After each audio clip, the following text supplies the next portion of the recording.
Hey, what's going on, people? Welcome to another episode of the Good Living Podcast. If you've noticed that my audio is superb, then I don't need to break it to you that I have a new microphone, and yeah, you're going to be getting sweet audio henceforth. And today I've got some stories to bring. I got two stories and a poem, right? No serious talk today, it's just all light-hearted things. And let's get into it, yeah? Okay, but before then, so when I was ordering the stuff I ordered from AliExpress, by the way, and it took a while for these things to get here. At some point, I didn't notice that I had opened two AliExpress accounts. I had one that I had opened earlier, and I didn't use it at all, completely, right, with my email and everything. And then now that I was ready to buy something, I'm talking about years ago when I first saw anybody buy things from AliExpress. I opened my own just to see how it was. And then now when I wanted to buy stuff, I went ahead and opened another one. I don't know how they let me open two AliExpress accounts with one email. And so I remember logging in and placing my order and paying for stuff, right? I get email update. I used to get email update about the stuff I ordered. Yeah, this is here, this is here. And then when I log in to check my order, I'm not seeing anything. The AliExpress account I open is always empty. Like, okay, the microphone and this other thing I ordered. Let me see it on my orders. My orders are empty. In fact, they're even reminding me to pay for things that I put in my cart. So that was like really scary for me. But I just kept checking and checking, and then I realized, okay, the possibility of me having two accounts. So instead of me using my phone to just open AliExpress, right, and automatically logging into any account I see, let me use my laptop and literally log in with my email. So I tried to log in with my email. They told me wrong password. I said, cool, I'll change the password. I changed the password, and then in the account that I changed the password in, that I logged in on my system, I saw that I was already that was where I ordered these things, not the other one. So I have two AliExpress accounts. I need to find a way to close the other one, to be honest. All right, so there are two stories from from Reddit that I saw. The first one is a bit crazy. Yeah? So there's this guy. He's saying he went out on a date. Yeah, he was single and he was ready to start dating again. So he went out on a date with a lady, and then with this lady, the date was a bit dry. It was a bit dry. He wasn't really feeling it, but the girl was like enthusiastic and everything. You know how, like, that this person is interesting, right? But it's not vibing. Like, it's not touching. It's not clicking between you and the person. You feel like you'll be a perfect person for somebody else, but not me. So that's how he felt towards this girl. But she was okay. Like, he felt that she thought it was happening, it was clicking, but for him, it wasn't doing anything for him. And so that's how that night went now. And so she was talking about having a second date, like always making what do you call it? Making references to a second date happening. So don't tell me I've forgotten this thing, cook boy. So yeah. But at the end of the day, that night went well. They went bar jumping, so they'll go to this bar. And then she now suggested they should just go to her place. So they went to her place and she gave me a blowjob. And she swallowed. And according to the writer, he says nobody has ever swallowed for him before. And he decided, you know what? He didn't just decide this was worth a second date. He's been married to her for 20 years now. And I'm not saying, ladies, moral of this story, swallow, right? You can meet your soulmate by taking his kids. That is so R-rated. Really, I have listeners of all ages, but I don't think anybody is under 18. I'll check my analytics for this. I don't think anybody's under 18.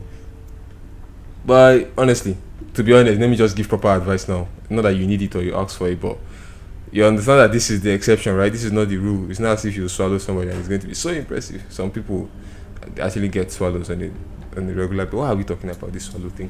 Yeah, so yeah, that's that for the first time. I just found that crazy. Yeah, the second story is the weird nephew, right? So this guy has a nephew. The guy has always been a weird kid since he was small, and he said he doesn't like that. His sister's son, and so he just didn't like to be around the guy. He didn't really used to do well in school. He was a weird kid, and he had this love for animals. So Why when he was small, like when he was like 5 years old, his mom bought him what they call it, a golden retriever puppy. Right, bought him a puppy, and him and the puppy have been like inseparable ever since. So puppy's like his best friend. All right, so this guy goes to dinner to his sister's house at least once every month. This guy, the kid is like 14 now, and he goes there with his wife like once every month. And so they were setting the tables and stuff. And then this guy asks his sister, "Yo, is your son not coming up for dinner?" She almost forgot that she even had a son. She said, "Oh, he must be in his room like doing homework. He has homework to do." That reminds me, why is that? You know, I used to always find children who have this obsession with animals as a strange thing, as a weird thing. Like in boarding school, there's always these guys that are the ones to use their hands and catch a lizard, right? And like not really care for it, but want to now. What they do is they even tear the fucking thing up and open it up and like do surgery. I mean, I used to be part of the crew, but I was like the guy that always stood by the side and watched. I wasn't ever the person trying to trying to tear up a lizard. We didn't even think of anesthetics then. I've been in the presence of people that injected water into a lizard. I just watched the thing swell and die.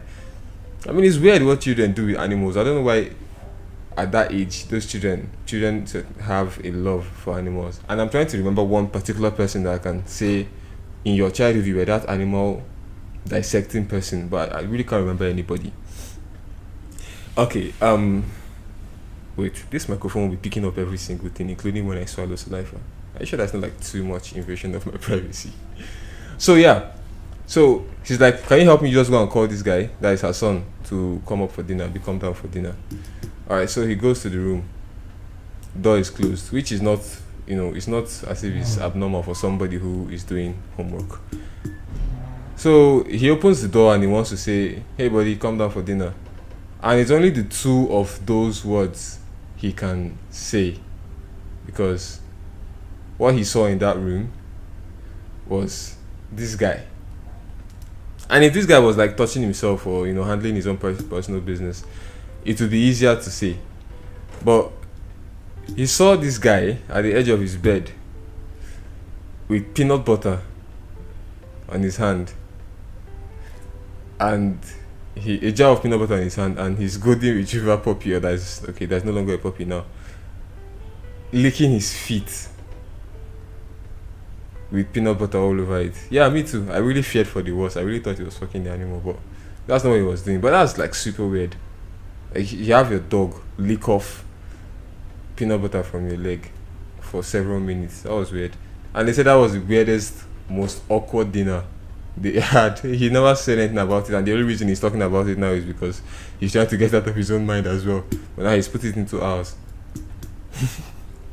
How's everybody doing really? Because I'm kind of this is a period of mixed feelings for me. But I think it's been a tough 2 weeks or 3 weeks, because these elections have been crazy, man.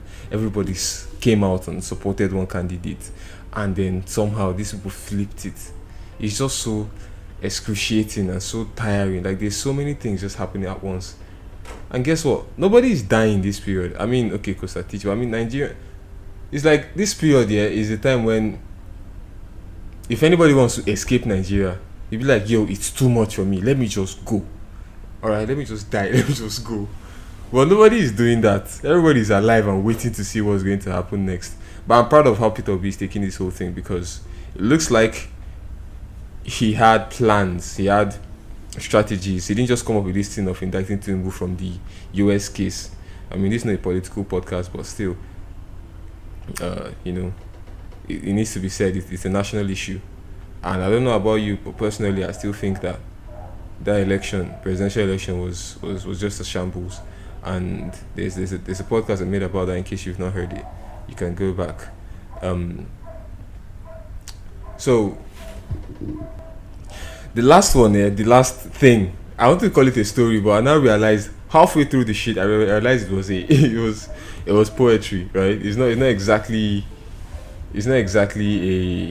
a story. It's a story, yeah, but let me just, because I didn't finish it, so let's just go through it together. I'm going to read out this sweet poem for you guys, okay? Alright, so he says it's not his sister because his sister made him swear not to tell the story. That's even weird. So it was Christmas Eve of 2015 and the spirits were high. She went to her brother's room to chat with the guys, She stood in the doorway, just talking away. The brothers in bed told jokes from the day. The jokes had them laughing and crying with glee. More laughter would build with each joke. Ah, shit. I think I've forgotten something. More laughter would build with each joke. I forgot the last punchline. Let's move on. They love potty humor, but keep it lighthearted. So potty humor is like shit jokes, right? So like dirty shit jokes, like grotesque stuff. So they love potty humor, but keep it lighthearted.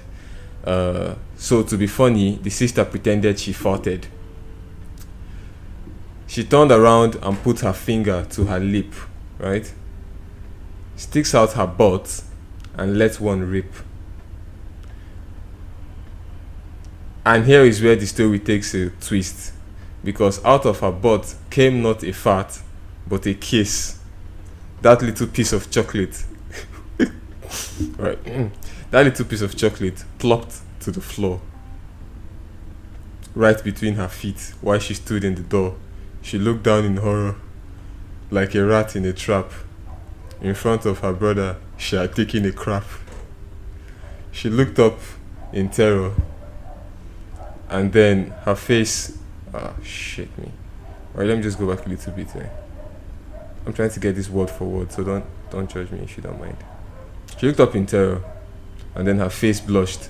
She crapped out a memory that couldn't be flushed. The brothers were rolling with laughter and tears. Everyone knew this was a psalm of all fears. What's that? The sneaker from her knickers drew sneakers from all. The sneaker from her knickers.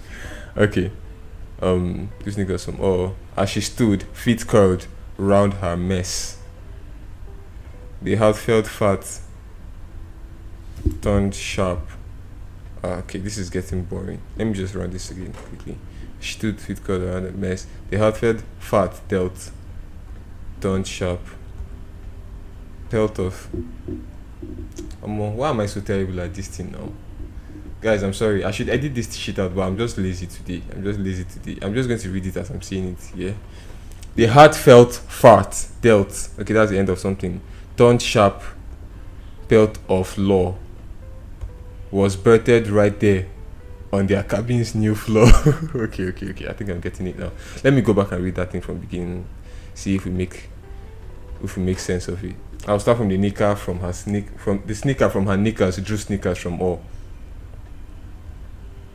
As she stood, feet curled around her mess, in the hall, the heartfelt fart dealt, turned sharp, pelt of law. Okay, the heartfelt fart that she farted turned into a sharp pelt of law.